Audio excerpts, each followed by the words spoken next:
Getting a job at the New York Times used to mean that you've arrived at the pinnacle of journalism. So when news broke that star blogger Nate Silver was leaving the Times for ESPN, it definitely caused some head scratching.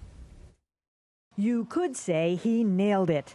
In election after election, data wizard Nate Silver cut through the noise with dead-on predictions, making his New York Times blog essential reading and gaining a level of celebrity that transcended the paper. Don't you want to stand up and go, "I am Nate Silver!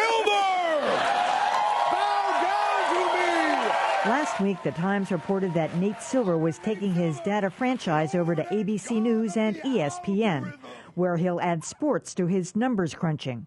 For NYU media maven Jay Rosen, the move exemplifies the power of Silver's personal brand. What's distinctive about a journalist like that is that their fan base, if you will, would move with them.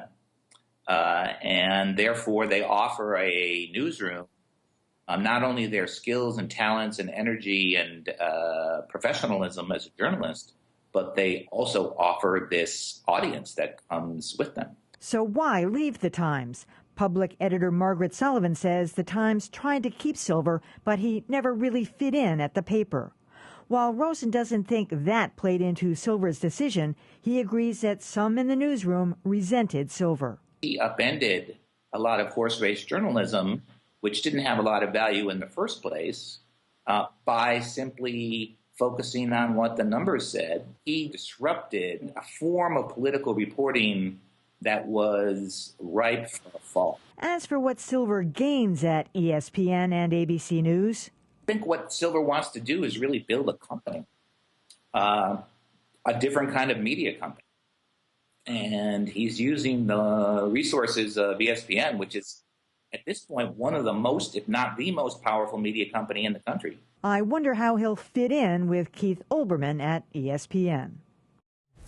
Well, this is a loss for the New York Times. He was certainly a reason for all of us to, run to that blog every single day. Obsessively. Yeah.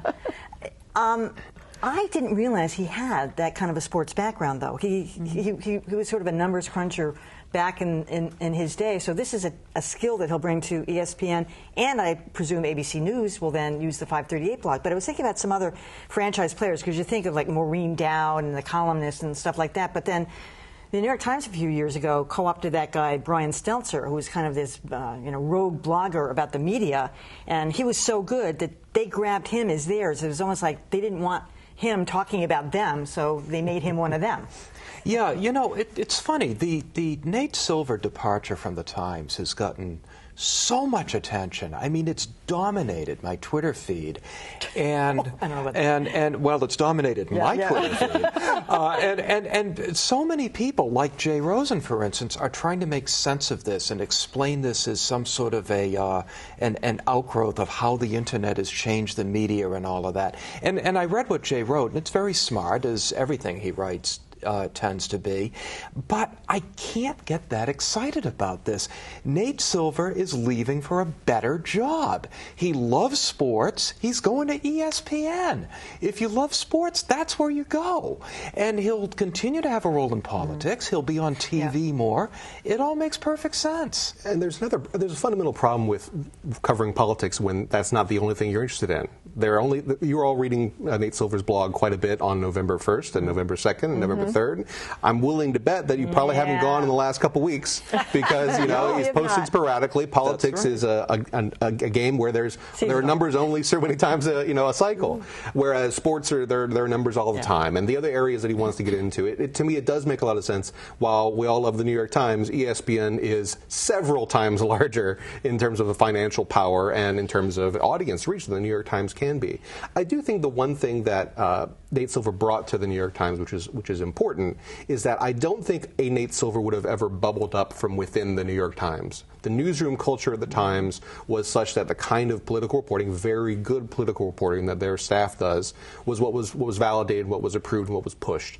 Nate Silver did come in. He started 538 on his own and was essentially acquired for a 3-year contract. That enabled a different kind of journalism to take root at the Times, and I think the Times is going to benefit from that, even though Nate Silver's going to move on. The statistical modeling that he did was very good and very sophisticated, but it wasn't magic. That same sort of modeling can be done without Nate Silver. I think the way that he legitimized through good writing and good reporting to go with the stats, I think that's something the Times will value from here on out. Well, not only could that person, if I can add to what you just said, not have bubbled up at the time, I don't know if they can bubble up now at the Times for the very reasons. They saw exactly what he was doing, got it, and moved him wholesale, and then said, that's what we want. So somebody inside could have been trying to, advocate for this kind of stuff, got nowhere because they weren't hearing that. I think the reason that it's getting so much attention, we all get that he got a better job, and he wrote, somebody did a huge profile of him at one point, there have been many, but in that, it was the first time that I came to understand how much he loved sports. He said in that piece, as I recall, when I have to think about whether I want to do politics after this election, in fact, I think I don't. I've gotten so many hits, I may want to just do sports. So this seems perfectly fine. But the reason it's getting the attention is because of what Margaret Sullivan wrote, in my opinion. The public editor wrote, there were people here, and she came close to naming them, but I guess if you know the inside, you know who they are, who never liked him, who resented him, and they caused him to not feel like a fit as well. To me, that's what's interesting. They resented what he was doing. They did not appreciate his talent. And, they're happy to see him go, is essentially. That's pretty strong from your public editor. Getting too much attention, and exactly. A lot of those star columnists probably didn't like it. Well, I'm sure that was it, too. And the other thing is the money. newspapers are not paying people the kind of money that ESPN can pay people. And I think a lot of people at newspapers that, are concerned about having a good wage are not going to make it in newspapers, and that's one of the primary reasons people leave, to make more money.